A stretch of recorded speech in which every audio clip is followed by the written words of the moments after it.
vamos ver qual vai ser o assunto de hoje, que eu não sei, rapaz. Faz uns dias que eu não gravo aqui para o canal sobre administração de empresas, e nesse vídeo quero tratar sobre teoria geral da administração.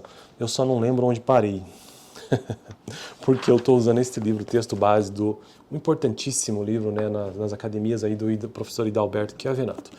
E aí, este livro se chama Teoria Geral da Administração, e nós estamos no capítulo, ou melhor, eu estou no capítulo sobre administração científica, e hoje eu vou então entender o que é organização racional do trabalho. Esse é o assunto do vídeo de hoje.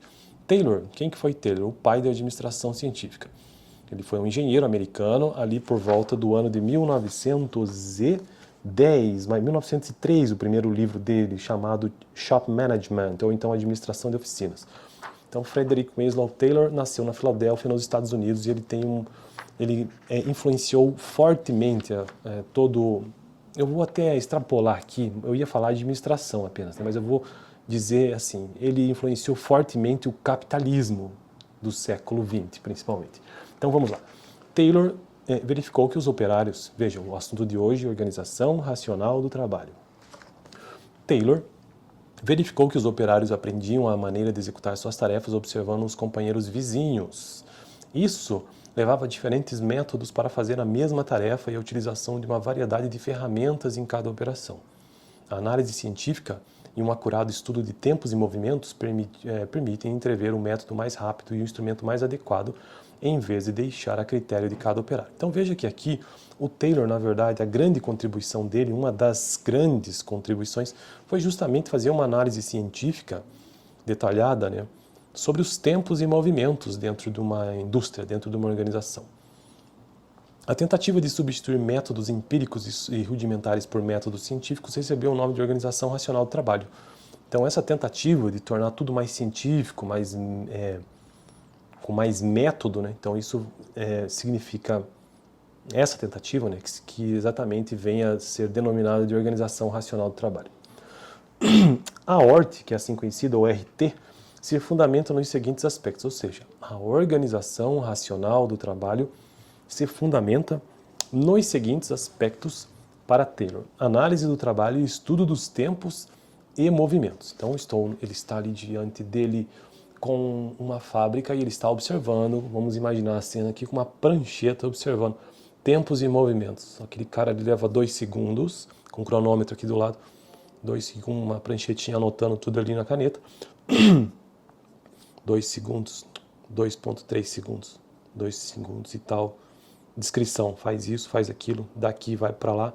Então, aqui, esta análise do trabalho e o estudo dos tempos e movimentos refere-se a isso. Então, o próximo tópico que fundamenta a ORT é o estudo da fadiga humana também, divisão do trabalho e especialização do operário, desenho de cargos e tarefas, incentivos salariais e prêmios de produção e conceito do homo econômicos, condições ambientais de trabalho como iluminação, que isso influencia, né? E conforto e padronização de métodos e de máquinas e supervisão fundamental. Aí você pensa assim, mas isso já não existia antes dele? Provavelmente sim, mas não com tantos detalhes. O que ele provavelmente impactou na administração, nesse caso a administração científica, sendo ele o pai disso, é que ele tornou isso muito mais sistemático.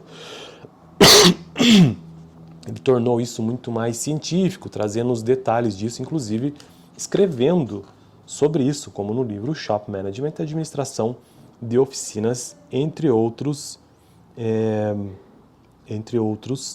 textos.